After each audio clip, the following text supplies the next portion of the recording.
دا رور وران شوی دی د ښځې سره چې دا په دې ټلیفون باندې ډېرې رابطې کوي د خپل کور والاو سره. یوې دې نقطې ته اشاره وکړم چې ښځې د دې نه منع کول نه دي پکار چې د کور والاو سره رابطه کوي. یوه دویمه ښځې له هم په رابطو کې ګزاره پکار ده. لکه یو نیمه ښځه دی که چې کور ته ورننوځي دا د کومو چې واده شوی دوی به تجربه وي.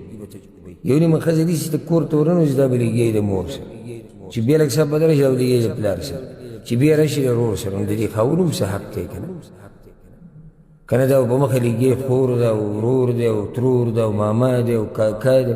رابطه کوه خو په حدودو کې دننه د دې خاوند د ټولو نه زیات حق دی په تا باندې. د ورور ورته دا ویلي که بیا د موبایل له لاس وړلو نو ته کور ته ځه. اوس دا طلاق دي که نه دي؟ نو یاد ساتئ دا خبره چې د طلاق الفاظ په دوه قسمه، یو ته ویلی کېږي صریح الفاظ او دویم ته ویلی کېږي کنایت.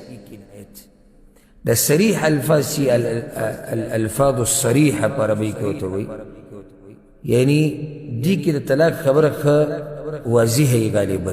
لکه مثال ته مې طلاق کړې، ته طلاق شوې، زما د طرف نه طلاق یې، او دا قسمه خبرې، نو دا خو واضحه دي په څه کې؟ په طلاق کې.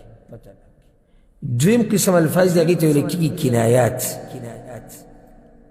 کنایات دا داسې الفاظ دي چې د طلاق طرف ته په کوم ذهن ځي او کیدی شي طلاق یې نه وي ورکړي. یعنی دواړه قسم الفاظ پکې یا دوه احتمالات پکې شته، کیدی شي طلاق ورکړي کیدی شي نه.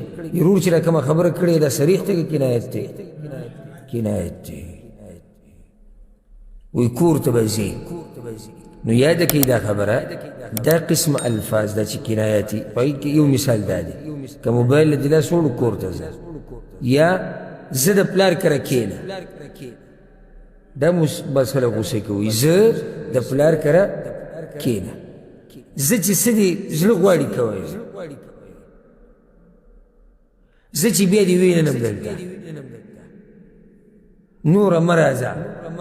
او دا قسمه جملې ویلی کېږي اکثر جګړو کې. نو دلته د قانون یاد ساتئ چې دې ځای کې به تپوس کېږي د خاوند د نیت نه. که چېرته نیت د طلاق و نو بیا خو طلاق واقع شو. که چېرته دغه کار وکړي دا خور، لکه هغې ته څه ویلي چې که دې موبایل لري لاس وړلو نو بیا ځه.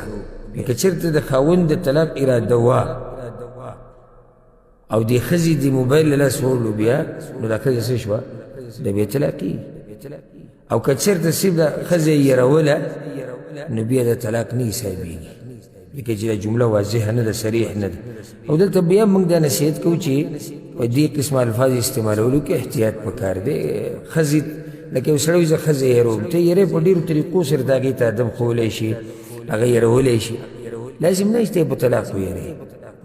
او دغه شان زنانو له پکار ده چې کوشش کوي چې خپل خاوندان خوشحاله کړي او هغه څه وکړي چې خاوندان پرې خوشحالېږي، او د هغه څه نه دې ځان لرې ساتي چې په هغې سره خاوندان خفه کېږي. والله اعلم.